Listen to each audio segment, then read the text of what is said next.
नमस्कार मंडळी, चला तर आज आपण बनवणार आहोत कोकणातील एक पारंपरिक पदार्थ जो आजही कोकणामध्ये तेवढ्याच आवडीने खाल्ला जातो। आज आपण बनवणार आहोत कुळथाची पिठी। कुळथाचे फायदे म्हणाल तर यामध्ये खूप जास्त प्रमाणामध्ये प्रोटीन, आयर्न तसेच वजन कमी करण्यासाठी, शुगर नियंत्रित आणण्यासाठी, तसेच जर कुणाला किडनी स्टोनचा प्रॉब्लेम असेल त्यांना सुद्धा कुळथाची पिठी किंवा कुळथाचं कडण हे आपल्या आहारामध्ये घेणे आवश्यक आहे। त्यांनी किडनी स्टोन विरघळण्यासाठी मदतच होते। चला तर रेसिपीला सुरुवात करूया। इथे कुळथाची पिठी बनवण्यासाठी इथे मी 4 चमचे कुळथाचं पीठ घेतलेलं आहे। हे घरी बनवलेलंच पीठ आहे। पोळीत भाजून त्याच्या साली थोड्याशा भरडून मिक्सरमध्ये ही पिठी तयार करून घेतलेली आहे। तर आता ह्यामध्ये थोडंसं पाणी घालायचं आहे। गुठळ्या अजिबात ठेवायचे नाही आहेत। जेवढं हे विरघळेल, पातळ पाणी तयार होईल तेवढं पाणी ह्यामध्ये घालायचं आहे आणि गुठळ्या ह्या पूर्ण मोडून घ्यायच्या आहेत। आणि त्यानंतर आपल्याला आता लगेच रेसिपीला सुरुवात करायची आहे। तर ही कुळथाची पिठी आणि भातासोबत खायला खूप छान लागते, किंवा जे नॉनव्हेज खाणारे आहेत ते सुका बांगडा आणि कुळथाची पिठी तर आवर्जून खातात, खूप छान लागते। तर आता काय करायचं आहे, कढईमध्ये थोडंसं तेल घालायचं आहे आणि तेल छान गरम झाल्यानंतर यामध्ये 5-6 लसूण पाकळ्या घालायच्या आहेत। त्यामध्ये मी लसूण जास्त घालते कारण अशी खरपूस लसूण कुळथाच्या पिठीमध्ये खूप छान लागते, खूप छान टेस्ट येते। तर आता ही आपण थोडीशी हलकीशी ब्राऊन होईपर्यंत, तांबूस रंग येईपर्यंत आपण तळून घेणार आहोत लसूण। आता ही बघा लसूण फ्राय झाल्यानंतर आपण आता ह्यामध्ये टाकणार आहोत 1 चमचा जिरं, थोडीशी मोहरी घालायची आहे। मोहरी आणि जिरं छान फोडणीमध्ये तडतडल्यानंतर आपण 1 मिरची घालायची आहे।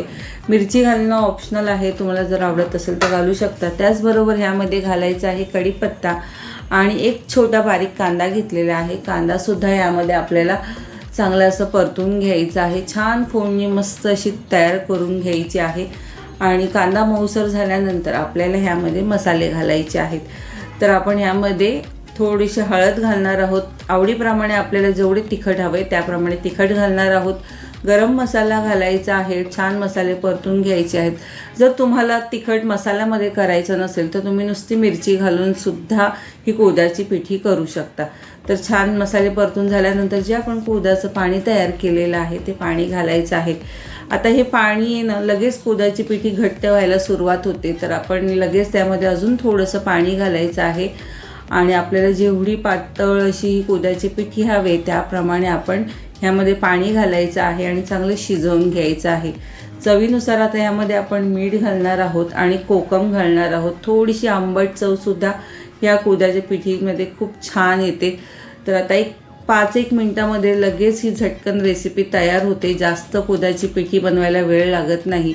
जर तुम्हाला कुळथाचं पिठलं बनवायचं असेल घट्ट असं, तर थोडंसं पाणी कमी करून, जसं आपण बेसनची पिठलं बनवतो त्याप्रमाणे ही कुळथाची पिठीसुद्धा बनवू शकतो। खूप छान भाकरीसोबत खायलासुद्धा खूप छान लागते। तर हे बघा आता मस्त असं दाटसर झालेले आहे। मला थोडी भातासोबत खायला म्हणून पातळच हवी आहे। तर आता इथे छान आपली झटपट अशी कुळथाची पिठी तयार झालेली आहे। तुम्हाला आज आपण बनवलेली ही कुळथाची कोकणातली स्पेशल अशी डिश तुम्हाला कशी वाटली ही व्हिडिओमध्ये मला नक्की कमेंट करून सांगा। आणि व्हिडिओ आवडल्यास व्हिडिओला लाईक करा, शेअर करा आणि आपल्या चॅनलला सबस्क्राईब करा। तुम्हाला अशाच मी आपल्या कोकणातील वेगवेगळ्या पारंपरिक पदार्थ आपल्या चॅनलमध्ये दाखवणारच आहे।